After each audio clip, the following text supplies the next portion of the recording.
Excellencies, ladies and gentlemen, greetings from the Marshall Islands. The IPCC special report into 1.5 degrees Celsius was an alarm call for the world. For the Marshall Islands, the report's findings confirmed the existential challenges and stark choices that we face. We don't need the IPCC to tell us the seriousness of the situation. In every region of the world, whether in rich countries or poor ones, we can see the consequences of climate change for ourselves. And while vulnerable countries like the Marshall Islands are being hit first and hit hardest, no country is immune. In the last year around the world, we have seen impacts on a scale and of a severity never before witnessed. From successive hurricanes in the Caribbean, to heat waves in Europe and Asia, and to horrific wildfires in California.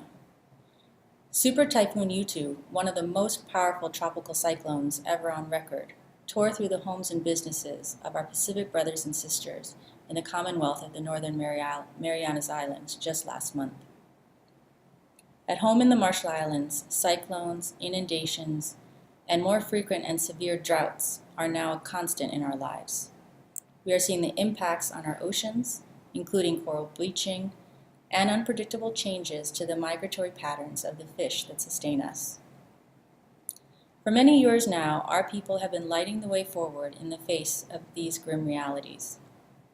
We are proud to stand, I am proud to stand, on the shoulders of giants like late Ambassador Tony DeBroom and late Minister Matlin Zachris. Through their work and the work of so many other Marshallese leaders, we have led the way on international mitigation efforts. We were the first country to ratify the Paris Agreement, and we were the first island nation to communicate to the UN a strategy to reach net zero greenhouse gas emissions by 2050 and to achieve climate resilience. The Marshall Islands will continue to lead the way through ambition.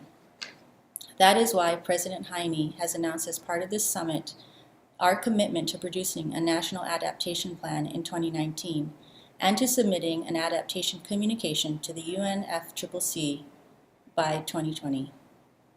On adaptation, we already have important efforts underway to shore up our water and food security, to climate-proof our infrastructure, and to fortify our shorelines.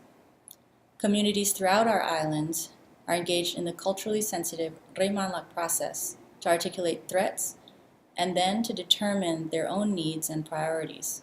This process places Marshallese at the very center of the work that must be done, while also providing a framework for communities to engage the outside assistance and expertise integral to their efforts. There is no question that we are going to need help in the form of international climate finance to adapt, and we will also need help in the form of technical assistance. The people of the Marshall Islands are facing drastic measures and difficult choices. We can meet these challenges and make those choices by drawing on the determination of our ancestors, both recent and long past, who voyaged into uncharted waters, ready to lead the way to a new future. Komotada, thank you.